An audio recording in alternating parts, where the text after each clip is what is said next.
Ladies and gents, this is the moment you've been waiting for. A podcast for podcasters. This is Creating the Greatest Show, and I'm your host, Casey Cheshire. Join me as we interview podcast hosts and investigate the ingredients of a successful interview podcast. We'll talk mistakes, earned skills, powerful questions, and more. This show is sponsored by Ringmaster, completely done for you B2B podcast production.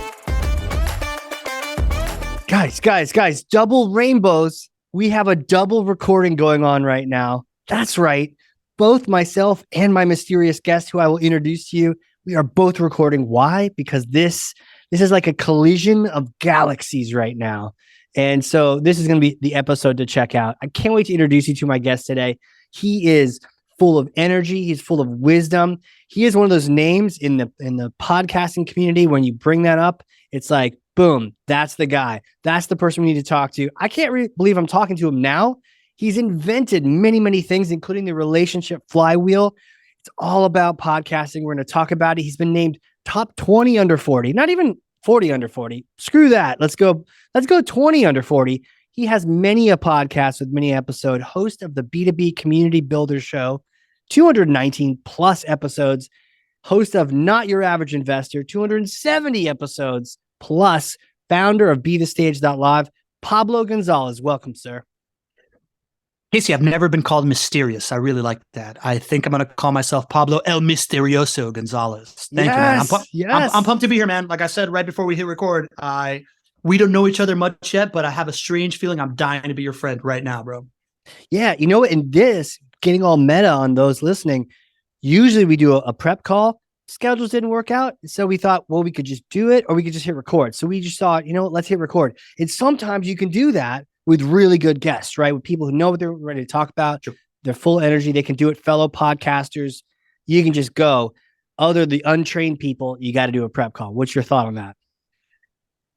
I think repetition creates greatness, man. You know, if you've done this, I feel like podcasting, online content creation is this generation's public speaking, right? Like if you're a parent in the 60s and your child had a propensity to be a great orator, you'd be real proud about it, right? So I think parents today, if you see your kid like having this like penchant for like making YouTube videos or reels or whatever, I think lean into it because it's done nothing but open doors for me and be able to create relationships coming from a kid that showed a propensity to drama when I was young, coming from a Hispanic family, not really smiled upon, right? My parents just wanted me to be an engineer or a doctor or something like that. Yeah. So I never really got to do a lot of drama stuff, but the older I get, the more that my penchant for theatricality actually works for business, which is great.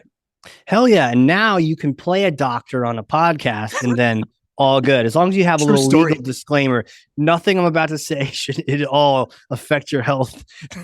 Talk to your own doctor. It's true. It's okay. I have a podcast. Yeah. Right. Yeah, exactly. What's your source? It's not Wikipedia anymore. No, it's the podcast I just heard. Exactly. Well, dude, let me start the show off with the question we ask everyone, and that is to pull back the curtain for us on your shows and share your most important strategy for a great interview podcast. You see, I don't know if this is specific to an interview podcast, but my secret sauce all along has been, how do I create proximity with the listener, right? Like, how do I create scale around what I'm doing so that the relationship building that I'm doing goes from one to one to few to one to many as much as possible? And for that is the live show. The idea that every time that I do a show on Mondays or my clients that subscribe to this strategy that either do it weekly or every other week or once a month, every time you do a live show, you have the opportunity to do what we're doing right now, right? Make a buddy. Like I really do believe that co-creation of content is the new golf. So like we're getting to know each other. We're out there on a limb together. It's awesome. We're going to be friends forever. But if like 2 or 3 more people were in the audience listening to this right now, that would 2 or 3x our relationship building capabilities.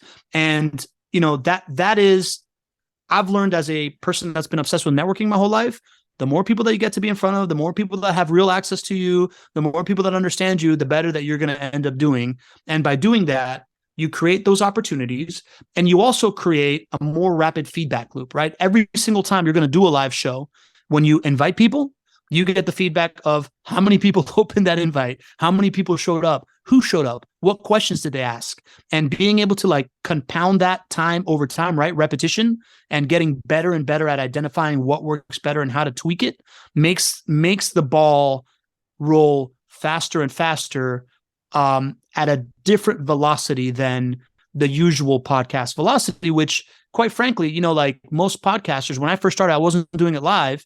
It was really hard to really gain any insights out of the first 50, 60 episodes I did, because I was just kind of like throwing it out into the ether and waiting for a signal, right? So to me, this idea of allowing for faster insights and allowing for proximity of meeting with people and letting them be a part of it and letting them feel like they own a little piece of the stage when they show up has been the secret to my success. Awesome. I love this. So many things to dive into. I'd love to learn more about the live show. I love webinars, and I love having people come on, and now essentially it's a live show, and I love interacting with those people. Yeah. But I kind of wonder, do you lose something with your guest one-on-one if you have other people like chiming in? Like, I understand like people will be listening to this. The idea of people chiming in right now, do I lose focus on you at all, or how do you rectify that? That can happen, right? Like it's the same as if you're at a networking event and you are having a conversation with somebody that keeps looking around the room to see who else they can talk to. You don't want to be that person, right? But you've also been at a networking event and I'm texting my wife while I'm on the podcast with you. Yeah. Hey, what'd you say? Hey, that was a good point. Whatever that was. That's cool. Oh, over there, that dude's the guy I want to talk about, right? So like, you don't want to make people feel like that. But you've also been to a networking event and been a part of a conversation where there's two other people that are part of it, and it becomes a really cool dynamic, right? True. So it's a matter of refining those skills. So yeah, you can lose a little bit of focus on people, but if you learn to do it correctly, then you really start to drive multiple vectors of relationship at once, right? We describe it as 4 vectors of relationship. The one between you and your guest, that's the thing that we're doing right now, right? Yeah. The one between you and the audience, that's you getting relationships with them, acknowledging them when they show up, having a roll call, giving them nicknames, right? Like making them feel like they're part of the thing. It's a little bit of like wacky AM DJ stuff. And then when they're brave enough to be part of the conversation, if they're brave enough to decide that they want to like put a little foot on that stage, adding as much context as you can to the question that they ask when you're giving it to the guest does 2 things. One, it makes them feel like they're a part of it. They feel like they're getting a warm introduction to this person that they showed up to listen to. And 2, it's a really big favor for the guest, right? Because the more context you give them, the better answer that they can give, the better that they look, the more useful that they are, the better that they feel, right? And then there's the 4th vector of driving relationships of people that are inside the chat, right? Like if you can ritualize this thing and start getting the same people showing up and that starting to grow, man, then you're not just building a show, you're building a community. And to me, the community play is really what I got into this game for, right? Like I think community is the ultimate strategy for a business. And it's the one thing that as the world becomes completely commoditized in demand and supply and focus, and Amazon takes over everything and Uber takes over everything and Zillow takes over, right? Like all these different things, the smaller business, the ultimate moat you can build is the people that know you and are willing to vouch for you. That's how you avoid becoming a commodity. Man, so much to get to. Yes, I want to get into community. Let me go back to one of the vectors. And please, you mentioned that the way that you can avoid losing that relationship and that power with your guest is doing it correctly with your audience. And I think you just actually rattled off just a couple things you can do. Could you talk a little bit more about how you do live correctly? Yeah. It's being conscious of those things, right? Like, so doing live correctly to me is number one. Most of the time when I talk about those 4 vectors, people might have thought of 2 of them, right? Like they're like, oh, me and the guest, me and the audience, right? But like, once you start layering in the other 2 vectors, that's doing live correctly, right? Like understanding that there is an inherent value to your guest also having proximity to the audience and really pushing for that, and that being your number one goal. That is a big deal, right? And the number one goal of getting people to become friends with each other in the chat, that's a big deal. What I tell people when I'm onboarding them for a live show, here's the other thing. since I do all my show live, I've hosted people that have been on tons of podcasts.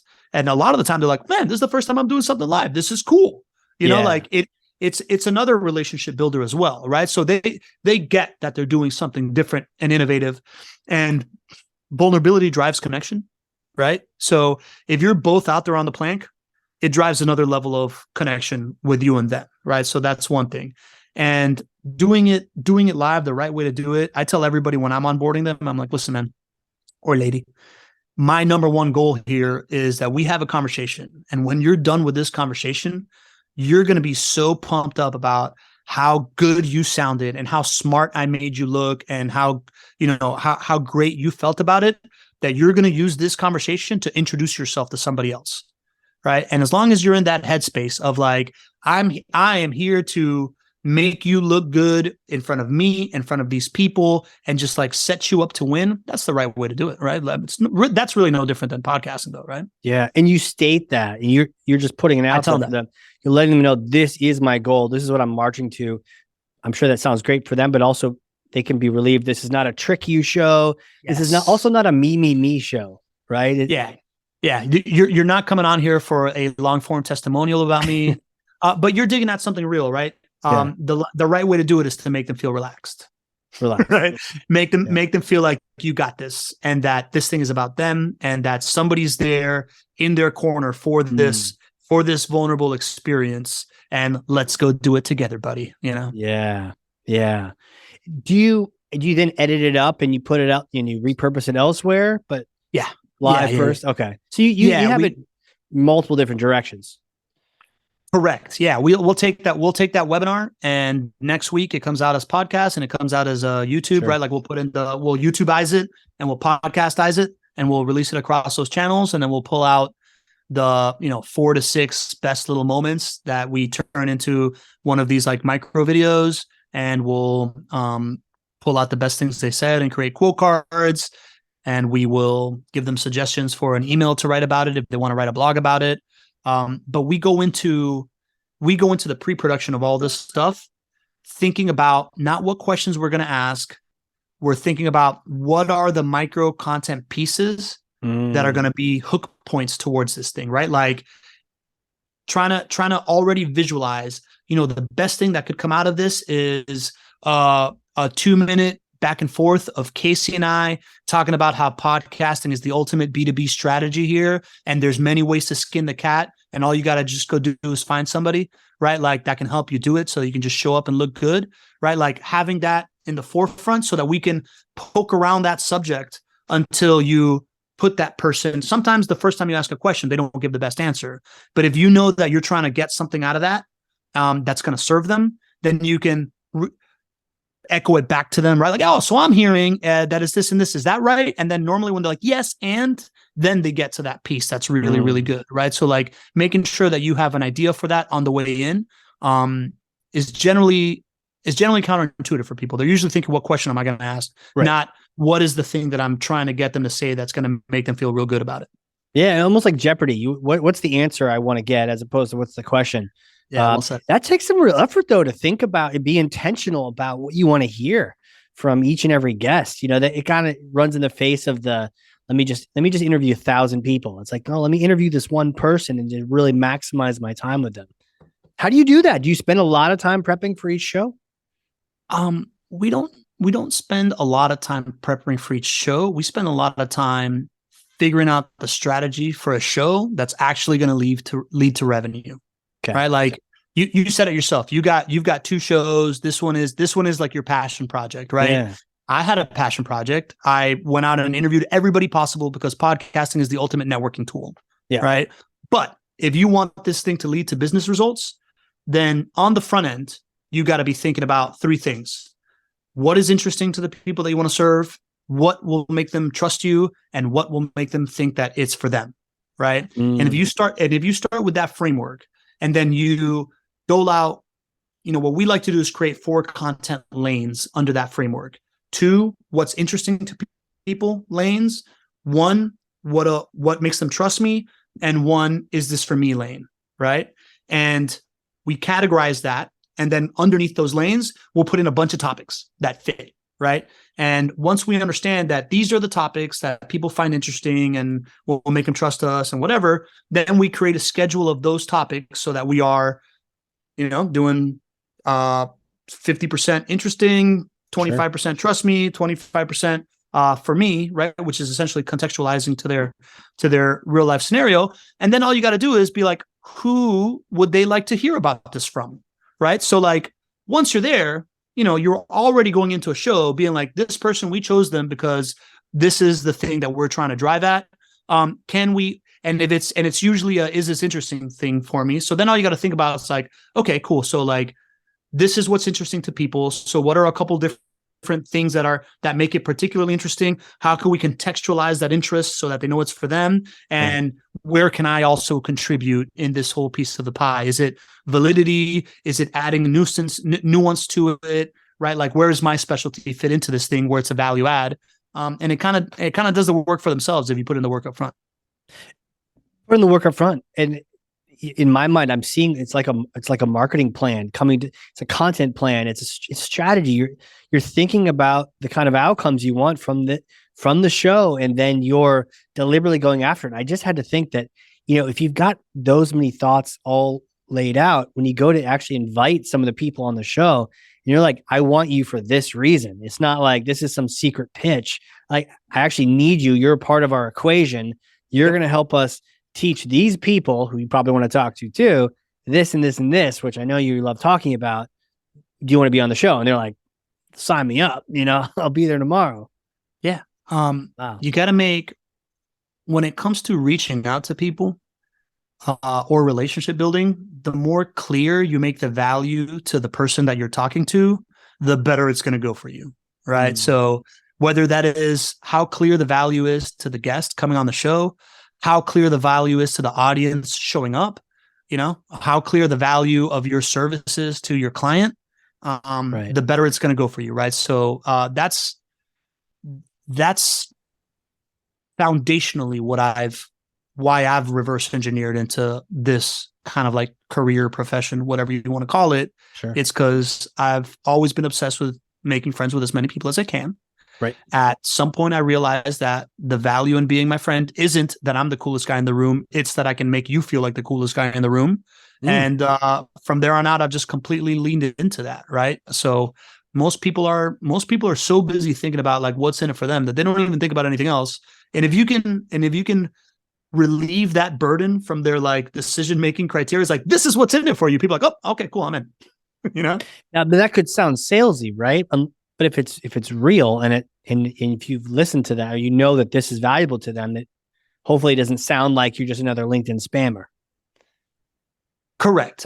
Listen, man, most people don't find a lot of value in, hey, this is what's in it for you, making me look good.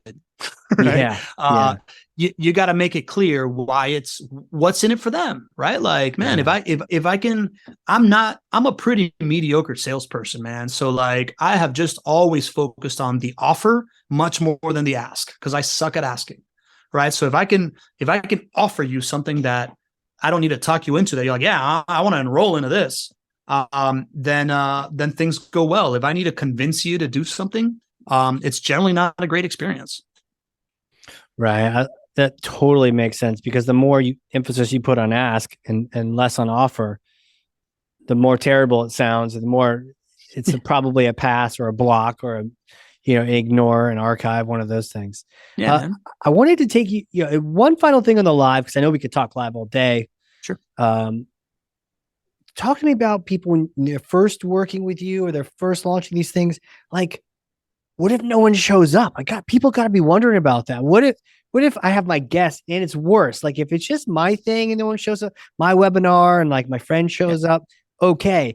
But if it's like a live show and there's this really impressive, I've got Pablo on here, and my mom shows up, and talk to me about that. People ask that all the time, right? So great question. Yeah. I tell them the same thing I told you. Or not great question, because they ask that all the time. I don't know. I want to know. So yeah. No, I appreciate you letting me explain that. I explain it kind of the same way I started this conversation, right? Like, Your backup plan is that you're doing a podcast with somebody, right? And that's generally a good use of your time. Now, if 2 people show up, you just 2x'd the amount of time you spent building relationships with people, right? So like whether it's 6, 16, or 60 people that show up, anybody showing up adds a little bit of extra nuance and a little bit of extra value to the equation, right? Like I find that people talk about how like content is king and context is queen. Anybody that's part of the conversation that isn't already you and I, that already have like this content and context in our head, that can add a special little angle to like recontextualize it in some way, is a value add, right? So the answer to the other thing that you asked is like, what if I got this huge guest coming on and this and that? It's A, setting the expectations with them, and B, if you don't feel comfortable telling them, hey man, I do this live, somebody might not, nobody might show up, and then we're just doing a podcast, would you still be down with that? And they generally are. But if you're not comfortable with that, then wait till you get your feet under you before you try to bring that whale in. But the first person that I really understood this idea of outsourcing context from was Gary Vee. Yeah. Like you see, Casey, I reversed this whole like strategy. I'm not a trained marketer or have a marketing degree or have ever held a job that said marketing behind it in any way. Wow. Right. For me, I was in construction for 15 years. When I was 29, I was in Southern California running operations for a Fortune 500 company. I was running Orange County, moved back in 2009 to Miami to start a green building consulting company. And at that point, I decided to do things different, right? Like not come back to Miami and just be like same old Miami. And one of the opportunities was to start a young professionals group for Habitat for Humanity, right? Cool.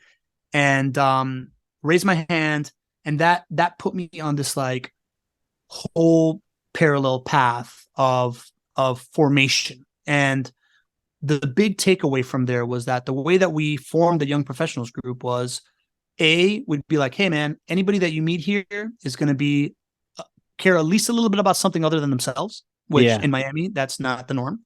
And when we host meetings, we're hosting them in the boardroom of one of the board of directors. So we get to talk to them about their career and find out about them. And then we go plan a happy hour or a volunteer event or whatever. Right. And that idea of like, I can leverage 8 people to go get into the boardroom of somebody that I want to be like when I grow up is just the thing that I have repeated and repeated, right? It went from like doing it for Habitat to doing it for like 4 other charities to then using those 4 charities audiences to start hosting events for my company. And in 2017 at a conference, somebody turned me on to the Gary Vee experience. And I'm like looking at this dude, I'm like, this dude's doing the same thing I'm doing. He's just recording it. And now it goes further than just Miami. Right. So that to me was key. And I immediately realized that, oh, wait a minute. If Gary Vee is doing a keynote somewhere, I can go there. He's going to open it up to Q&A. And if I ask a smart enough question, I'm going to come out on Gary's podcast or his Instagram channel or whatever. That's really valuable to me. And oh, by the way, he has the same answer for everything. The difference is who asks it and how they ask it. So the moment that I see somebody that looks like me ask it or somebody that sounds like me ask it, I believe it more, is very, very real, right? So why not create content this way? Why not open it up to people, to outsourcing the context for people to make your answers more, is it for me? Fascinating. I didn't realize. Same question, just a different person asking it. Same answer with a different person answer, right? Same answer. All answers from Gary are content, patience, humility, record right? it, yard sale. Yeah. Like Gary says the same shit, right? Like, he wears that cool hat. He says it. He drops perfect F-bombs that people feel like they wish they could duplicate on their podcast, but don't even try. Don't try yourself. So interesting. But and then we see different people asking the questions, but eventually we see someone that we can relate to asking the question.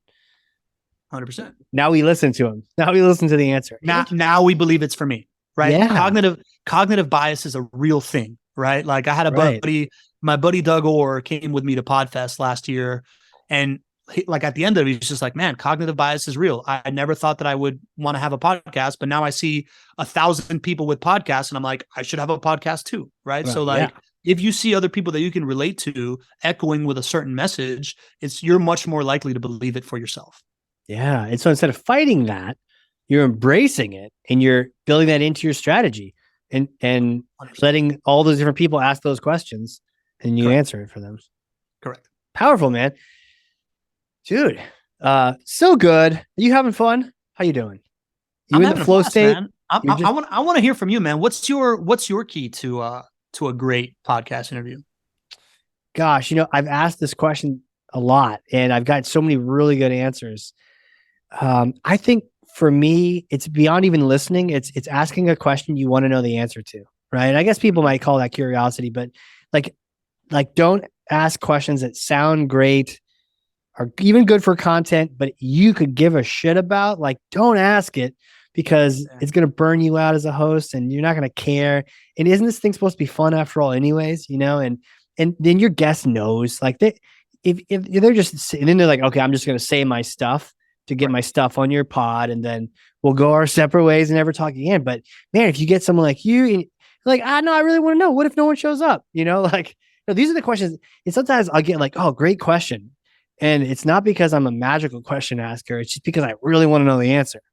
Yeah. Yeah. I can tell through your energy that you make it, you make people want to answer the question, right? Like whether it's a great question or not. Like I think a lot goes into the energy you transfer to people, right? Like I realize that the more I lean in and open up my eyebrows and like give you reactions like this, the better our conversation goes, right? Like that, right? Not just both doing that, like, oh my dude, yeah. Now, this is the segment, listener, where you're just imagining us making faces. Yeah, you have to imagine, or go on YouTube and watch the full thing, or Spotify. Yeah. Exactly. That goes a long way. Just the energy that you bring into it goes a long way, which I'm sure makes your show extra special. I also think that curiosity is a highly underrated driver of results, right? Like I had Scott K. Wilder on my show and he was like head of marketing and community for companies like HubSpot and Intuit and all of this stuff. And I think he talked about Intuit. They hired based on a curiosity quotient, right? Like they had a way that they measured curiosity as like a talent or as a skill set or whatever, and that's what they were looking for, right? Because I think if curiosity is the driver, you're just going to get better results, right? Yeah, and you want to hear the answer, and so and you don't have to train yourself to have good follow-ups. Your good follow-ups are like, yeah, but what about this thing, and take me in deeper. So yeah, I think, and good point about energy and all those things combined. I wanted to shift this a little bit.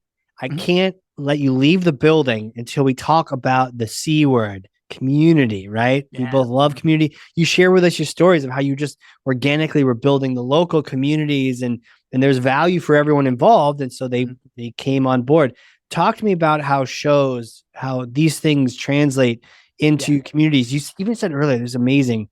You're saying that the ultimate strategy, it's like the ultimate strategy, the ultimate value is a community. Yeah, man. So the community thing really hit me at I kind of whizzed through this part, right? Like I just kind of iterated on this strategy. And what I didn't tell you was that my green building company got acquired by my biggest client, right? Hell yeah. And 2 years after that, the guy that was the founder of that company, he pieced out because he got acquired, right? Hell yeah. And at that point, I was like, I went from 2 years to be like, man, I'm director of sustainability for a hospital builder. This is cool. I'm the coolest guy I know. To just like, there's an ivory tower looking down upon us now, and nobody really knows why I'm here, or like I'm a satellite. Yeah. I'm not a critical need here. And then two things happened for me, man. One was my brother passed away from pancreatic cancer, and 1,200 people showed up to his funeral. And I grew up Catholic. Yeah. And since I'm a teenager, I've kind of had my like love-hate relationship with the Catholic preach. Same here. Institution, right? Yeah. At that moment, Casey, I looked around and I saw 1,200 people, and I'm like, I don't care what I think about the people that built this business and run this thing. These people right here are my community. And they made the last 2 years that were horrible much more bearable. And they made making the worst moment of my life right now, like bearable. So I can never leave this. And I don't know when it happened, but it was like my mind just goes to, oh, this is churn. This just solved for churn, right? Like this just increased, this is a business case for this stuff. And my reticular activator started really exploring it. And I was like, well, if I buy a Harley Davidson, I can't go get a Honda motorcycle 2 years later because I'm gonna lose all my friends, right? So like businesses are doing it. So I started really chasing this thing 8 years ago when this happened. And then the next thing that happened was hold on, just real quick. 1,200 people. That's a lot of people, man. Dude, it was standing room only at one of the biggest cathedrals in Miami. It was incredible, bro. Some people worry that like no one will show up. What would you attribute, if you don't mind? Like, what would you attribute?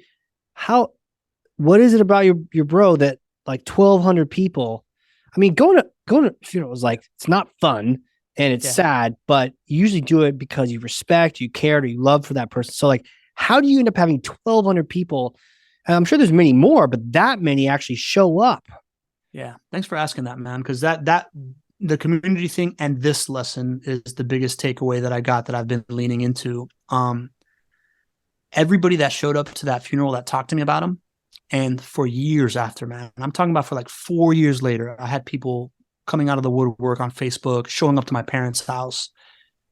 And every single one of them said to me that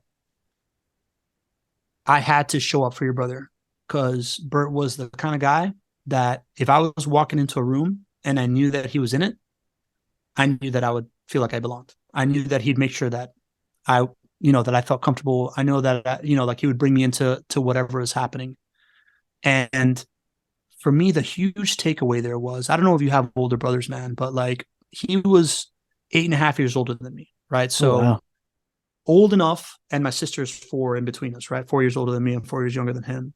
But he was old enough to me to see him as a, like enough of a peer, but enough distance to really be able to just like judge, right? And for my whole life, I would always say that my brother was the biggest influence in my life.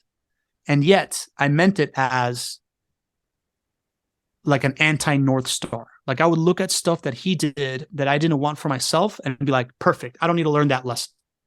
What I never saw was this thing about him, right? Like this thing, this idea that he is seen as a guy that brings people together, who is one of the greatest things that I value in myself always.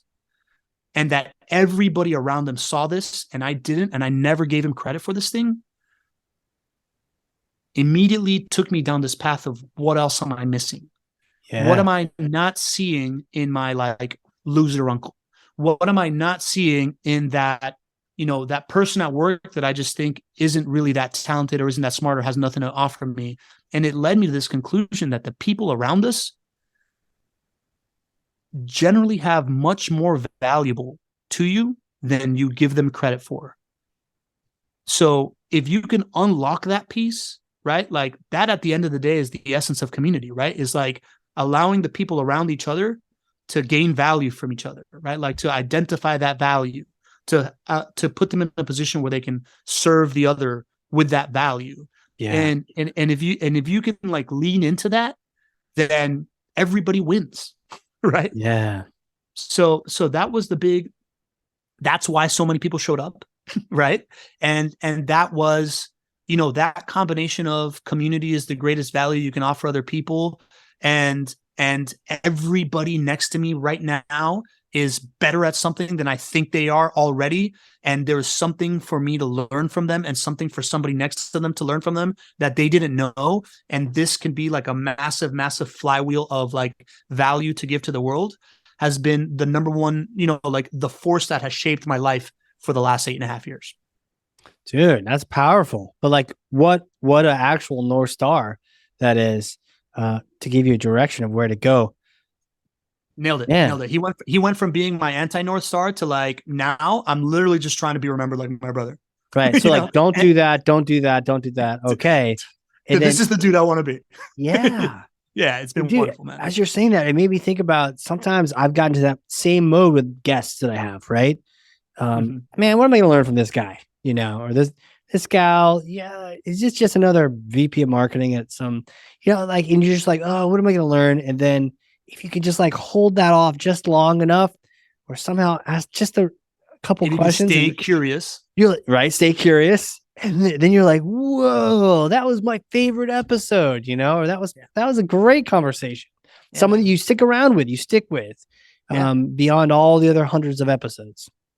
Totally, man. There's this quote by Ralph Waldo Emerson that I really just live by. It's like, he says, in my walks, every man I meet is in somehow my superior, and in that I can learn from them. Right? Like, take that to heart, man. Like every conversation you get into, there's a golden nugget for you there somewhere. Take some humility to do that though, right? Yeah. Yeah. But if Ralph Waldo Emerson was humble enough to say that, I'm pretty sure he was smarter than me. So. Right. I mean, take a page out. I thought he didn't have to be like that, but because he was, we remember his quote. There's plenty of other pompous writers out there, doing their, everyone I meet is my superior. Is that what you said? Yeah. It's like in my walks, every man I meet is in some way my superior, and in that I can learn from him. Yeah. It's finding out what is that thing that they're superior in, and tie it back all into the content planning that we're doing. Maybe even know what they're superior at before you even get on the phone with them, or even get on the Zoom or the meeting with them. Yeah.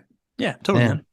Yeah. So like refining that skill set of like really being able to like find that thing in everybody is at the core of success, right? Like if you, if everybody you meet in your life, you learn something from, by the time you're 40, you know a ton of stuff. Totally. And by the time you're 70, think about it, man. It's a flywheel, right? Like it's just this way of looking at the world. And it starts with curiosity, instead of judgment. And then it goes into the practice and the repetition of how do I take an insight and turn it into like a usable lesson or a usable nugget of value, right? Like whether it is something you can learn from or something you can store in the back of your head so that when you see somebody that can learn from that nugget, be able to offer it to them, right? Like that's networking. And as content creators, that's the opportunity that we have, is the ability to have these conversations, save them forever, right? In an audio and video medium, and then be able to share it with people that allow others to gain value from it. Well, I love to just roll my sleeves and get tactical on you for a second, because I know you know everything, and in many ways you are my superior, and I can't wait to learn from you. How do you, as both a networker and a show host, find out what they are superior in, or how do you figure out what that thing is that you want to zero in on in that interview, even in that conversation at that event? Yeah, that's a hard one for me to answer, man. That's one of those things like good. Now I know I'm getting there. Yeah, you ask like a 7-foot left-hander how he throws the ball 97 miles an hour. It's like, I don't know, man. I just rip it and throw it, right? I just throw it, man. I honestly think that's my superpower, right? Like I tell people that my superpower is that I fall in love with everybody I meet, and I'm a great communicator, so I'm a great hype man, right? So like I don't know how to break down that idea. What I can tell you is that getting really good at asking open-ended questions and understanding that if you can position questions in a way that the answer isn't a fact, but it's an opinion or a feeling about a priority that they have, then that gives you a string to pull on, right? So like if you start a conversation with what do you do, it's going to be harder for the next question. But if you start a conversation with what brings you here, then whatever they tell you, you now know something that's a priority to them, and you can follow that path, right? So thinking of questions in that way of, is this going to identify a priority? Am I asking them for a fact, or am I asking them for an opinion or a feeling? Are things that enable those things to come to the surface. That's so powerful. I've often really thought a lot about asking. I love just sort of geeking out on like questions. Like if I ask a who question, I get a person back answer. If I ask a when, I might get a story, a what, maybe that's leading toward a fact, but the idea of layering on the idea, feeling, opinion versus a fact, right? What's your job? Just so clear cut, but asking these other things is such an opener. I really do love that. I can't wait to try that out. Thanks, man. Thanks. Listen, I like how you put that, right? Like you ask a who, you get a name, you ask a when, you get a story. I think that's really good too, right? Like I tend to, I don't know if you believe this, right? But I think it's early on in my podcasting career, I would sometimes make the mistake of like calling the podcast something and then never actually like diving into the meat of exactly what the thing I said that was going to be the promise. Yeah. So now I start on my podcast with just like, hey man, we're talking about this. Why is this thing important? Right. So like people like get that piece. And then instead of the other thing, which people are mostly like, well, let's go back to the beginning and find out who you are. Right. Like I ask that. And then I ask, all right, tell me about when you figured out that this thing was important. Right. So that allows somebody to give the origin story and build a credibility aspect, but within a container that, that makes it easier for them to like stay within the lines and deliver the value that they promise people to show up for. So important to do that. That when thing is real.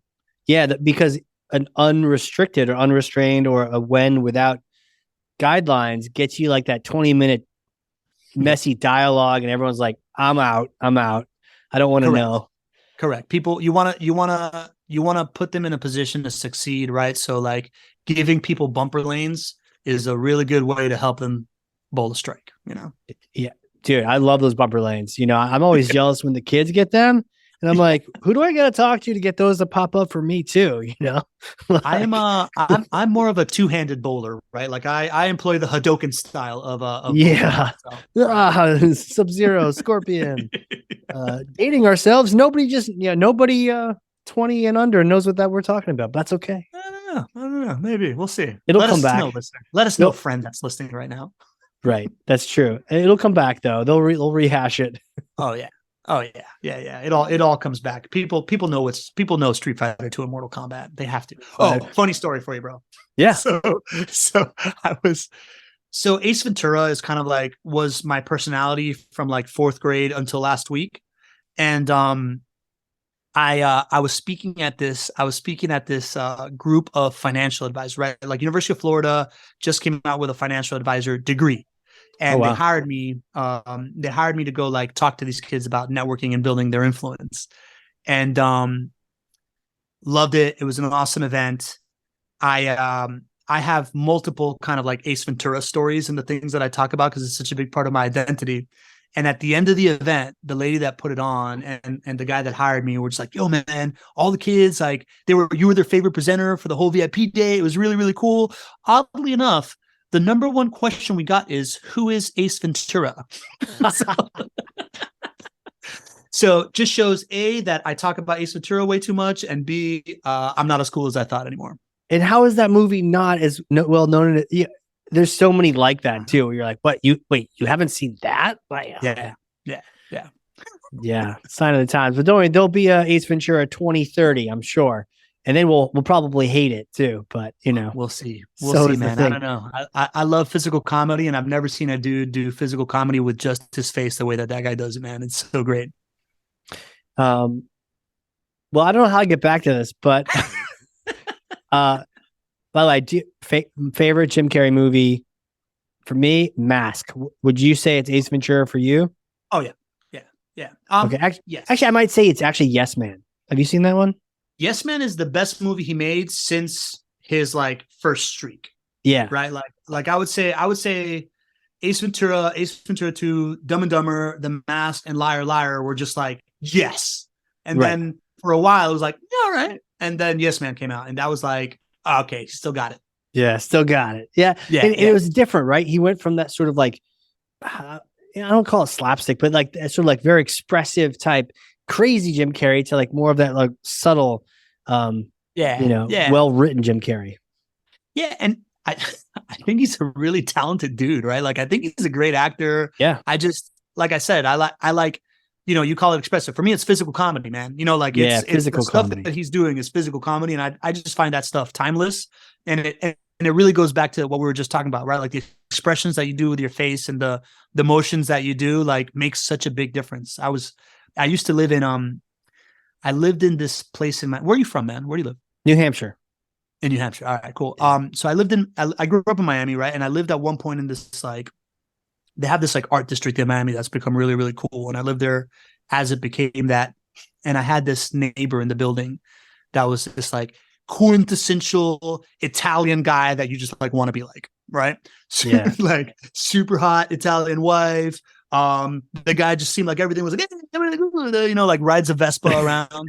every time I'd see the guy, and I, you know, like I don't even remember his name, but every time I saw the guy and he'd see me, he'd give me this like, you know, like full on tilt his head back, big smile, high wave, big high wave. Yeah. And I'm just like, man, why don't I do that more often? Right. Like I still think about that stuff, right? Like that, the extra energy that you can engage in infuse into whatever interaction you have with other people comes back to you, right? Like I still remember this dude 10 years later, not knowing his name. I still talk about him in my speeches because adding a little bit of extra energy, adding a little bit of extra physicality, extra facial expression helps the person that you're communicating with feel validated, and it puts them at ease or you know, like it puts them in a position to succeed, man. I just think about that stuff all the time. I still get, the image in my mind of just this super friendly guy being like, hey, what's up? You feel like you're part of the tribe. You feel like you're part of the community. Back to that. You're welcomed. You're well welcome, done, sir. I know. I didn't even try on that one. That sort of happened. Maybe that was you. You must be a professional. Somehow you brought it in there and you didn't even realize it. You know what, man? If you want to get back into the community subject, I'd like to talk about something that also ties us together, and it's that you're producing this Chief Evangelist podcast for Ethan, right? Which shout out to Ethan. Shout out to Ethan Butte and Bomb, best guy ever. Yeah, that dude's awesome, right? I love that show, man. I love that you are bringing that into the world, because for what I've realized in these last 8 years of really trying to solve for this community thing and how you build it, I've realized that there's a couple foundational building blocks, right?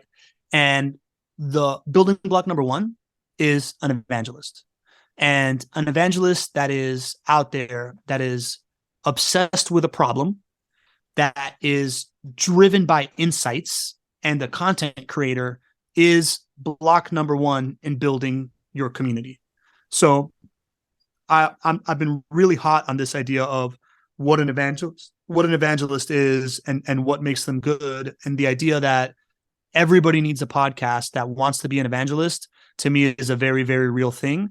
And if you wanna build a community, it starts there. It starts with, how can you interact with as many people as possible, evangelizing a problem, looking for insights on how people perceive this problem, and then creating content that reflects the insights in relation to the problem. And the content can be everything from a podcast or like a social media video to just the next person you talk to. How do you package this thing, right? Like, how do you say it in a way that drives a better reaction, in a way that gets them to enlist in solving for this problem, right? So I think that's really at the foundation, man. So what you're doing with Ethan, to me, is a very meta thing that A, I love, and B, is solving for this problem that I'm really passionate about, which is how do we enable people to win with relationships over transactions? How do we enable companies to build communities as moats that will defend them from the digital overlords when it all happens, 100%. And I will say,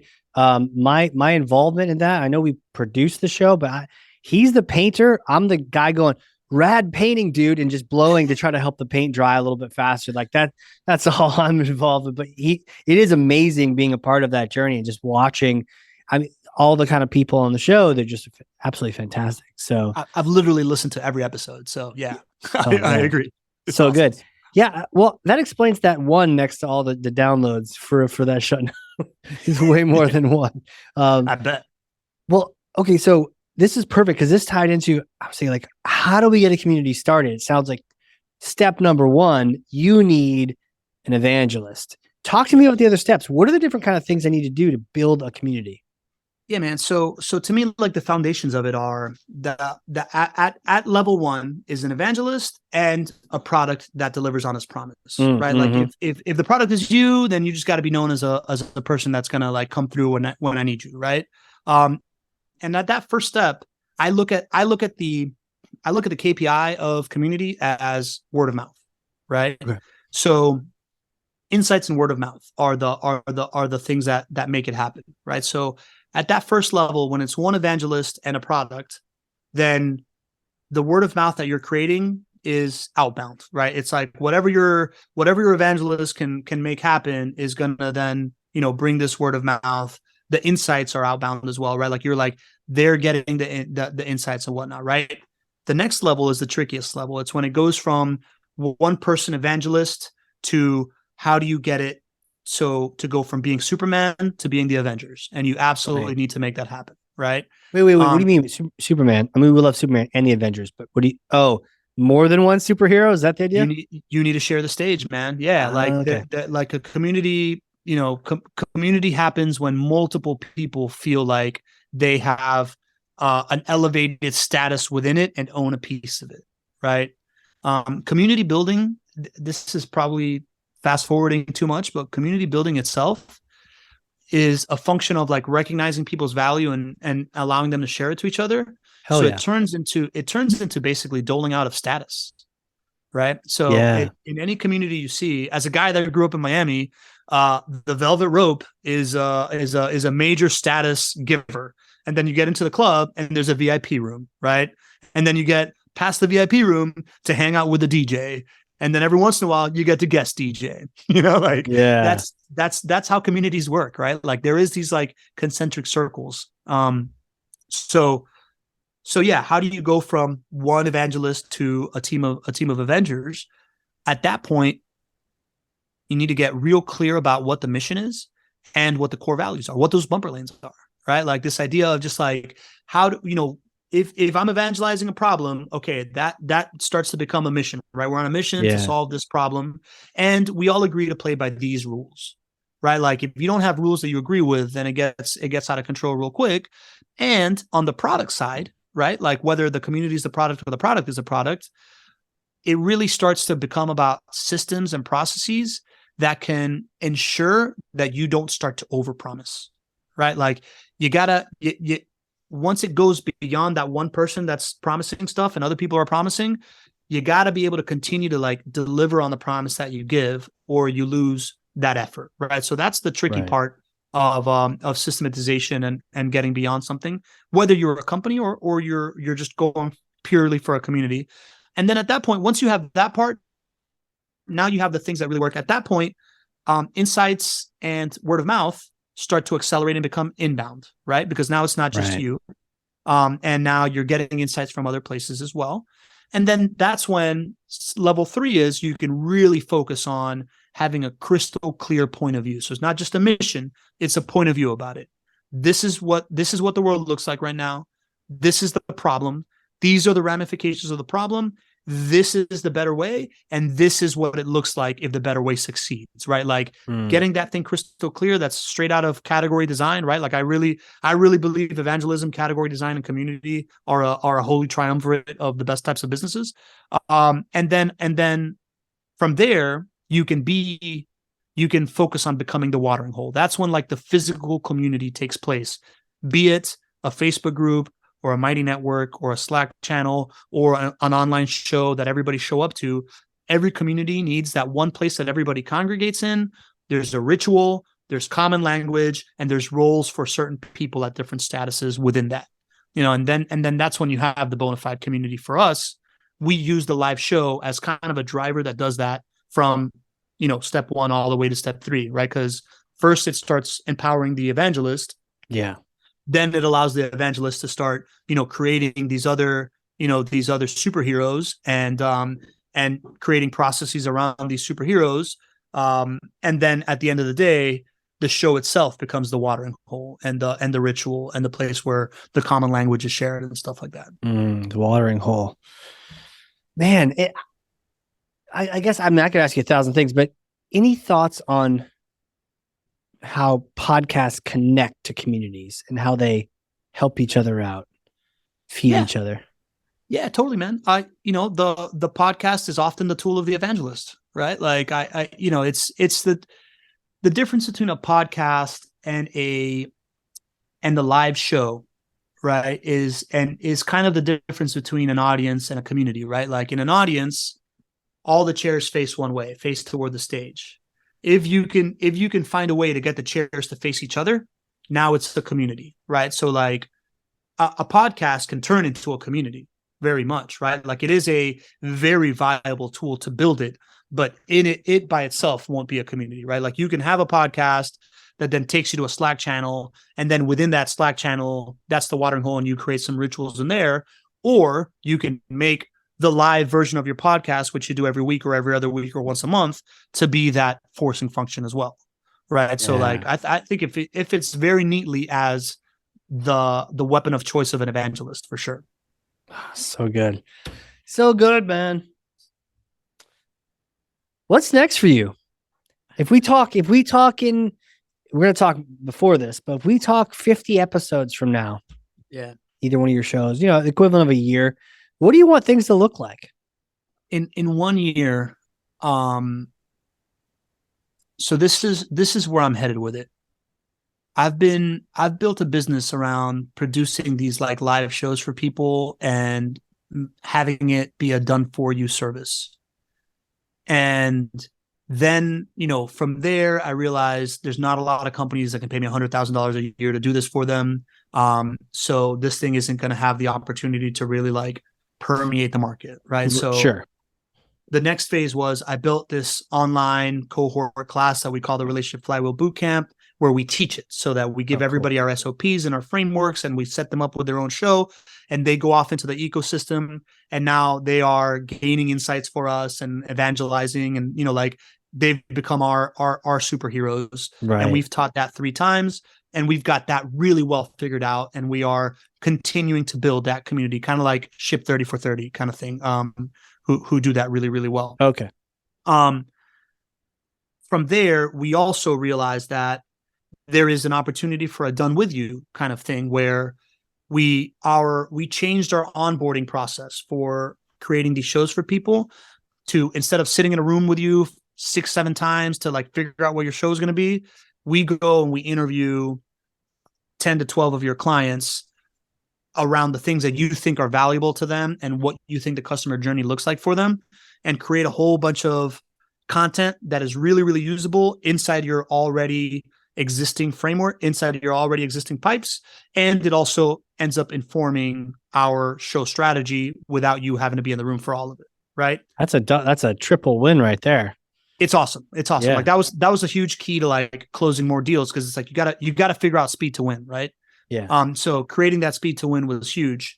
And now what I'm leaning towards, right, is we just finally I'm growing up as a businessman, right? Like I finally created my first lead magnet last week. Ooh. And the lead magnet ended up being much cooler than I thought it would be, right? Like we created this infographic that teaches people our repurposing process on this script from A to Z, from like, a little bit of strategy of what you want to try to create, what it's going to look like, and then checklist of like, first do this, then do this, then do this, then do this, with clickable links to a playlist that like shows you how to do it. And our COO, who had never created a content clip, she took it and in like 10 minutes, she created a content clip on her own just based on that thing, right? And what that showed me was that if we can create these really fancy, cool looking infographics that in and of itself can be a course, can be its own like little mini course that's tied to something, right? That now becomes a really, really great, like seeds that I can throw everywhere. And I probably have like 5 or 6 things that, how to evangelize is something that I can, like how do I grow influence and whatever is something, how to create speaking points and hook points is another thing that I got, how to get on more podcasts, right? Like I have a bunch of different things within the formation of an evangelist that I can create into that. And I love these ideas of right now giving those things out for free, but then turning them into like $20, $50, $100 mini courses that people are just like, oh yeah, this dude sounds smart. I'm gonna spend $20 to 100%. Like, kind of Yeah. like buying his book, you Yeah. know? Sign me up. Here's my credit Yeah. card. Yeah. So once I set up that infrastructure, I'm gonna move into not doing this thing for people, right? Like I've got one client, JWB, who's my first client. That's the most advanced community that we've built, that I'm the host of their show, the Not Your Average Investor show. Yep. I wanna start being, like being their full-on evangelist, because I love that company and what they do, being my full-on evangelist, right? So they just become like one big done for you client. But I'm still, a contractor to them. Continue doing that for myself. Really push the cohort and the boot camp, so more people learn to do this for themselves, and create as many of these mini courses so that you learn the foundational skills before you even need to get to the big dance, as like an easy entry point. And then do 6 to 12 of these like content activations, the thing that launched the show and then get you going, right? Like do some of these, like 6 to 12 of these a year, that Sure. then your staff is supported by all these little mini courses of just like, all right, now for you to execute week to week, you just go to this thing. And what I'm trying to say essentially is that I'm going to go full ham at evangelizing instead of trying to build a big business. Yeah. Because I really, to me, that's my skill set. And I believe that I can do more good in the world by like figuring out how to enable myself to be doing this, like go on the speaking tour and on more podcasts, and then teach this cohort class 3-4 times a year while servicing this client at the highest level, which allows me to keep my fingers in the dirt of the things that move the needle, and form that as a way to really, really, really grow the movement around relationships over transactions. Yeah. That's it, man. Relationships over transactions. Well, dude, how can we get some of these things? Where do we go? Where, spill the tea, pour it out, let us have it. We want all the juice. If you go to BeTheStage.live, within probably before you release this episode, we're going to have that lead magnet up and ready, man. So that's going to be doable for you. Our next online cohort is February 28th. So if anybody wants to go through that 6-week process and learn everything that we know how to do, and take all of our formulas and SOPs and be able to build your own little business out of it, would love to have people join that thing. And beyond that, find me on LinkedIn, man. I'm all over it. Right. Yeah. I mean, you got a couple thousand followers. You need more, sir. We need to get more people following you. Let's go. Sure, man. I appreciate that. I think more people need to be following you too, man. And honestly, if you've gotten this far and you're like listening to me and Casey chop it up, and I think it's pretty obvious that Casey's awesome at this and he puts a lot of love into this thing. He told me that this was his pet project, right? This is not what drives revenue for him. So hook up Casey and go to whatever you're listening on and put a review to the show. Like, you don't have to write anything, just hit 5 stars so that you help him out. If you're nice enough, write a review. And if you're really a cool person, send one of your favorite episodes that you've listened to somebody, because that's the way that this stuff works, man. I think people got to support you, man. I think you're doing a great job. Hell yeah, I appreciate that. And for that review, I'm accepting sexy host. I'll take it. Or best looking guests, or guests are the smartest I've ever heard in my life. Yeah, you are pleasantly better looking than you sound. If you haven't gone to YouTube to see how good looking Casey is, I mean, I think you should. I'm surprised, man. Get off the audio and go. I thought this was a radio show. You can see me. Wait, this camera's on? Oh no. Well, dude, thank you so much for coming on here, schooling me, everyone else, talking through us about vectors and pillars and the steps we got to take.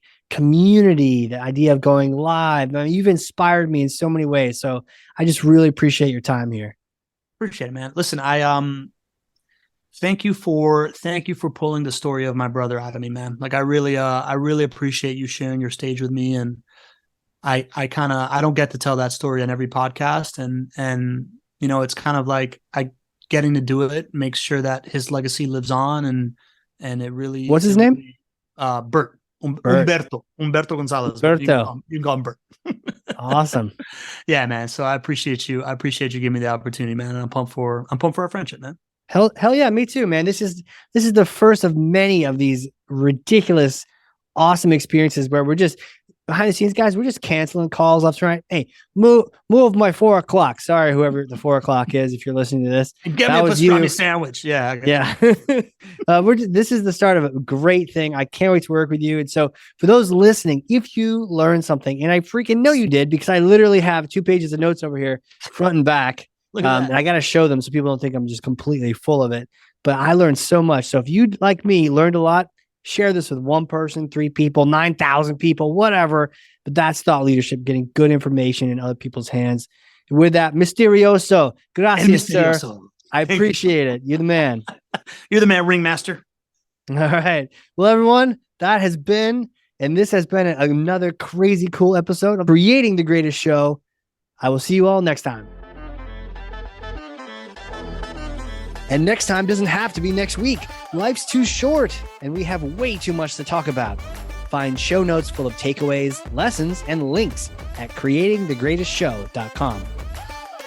For more information on launching your own podcast or working with us to produce your existing show, come on down to the big tent at ringmaster.com. Until then, friends, whatever you do, do it with all your might.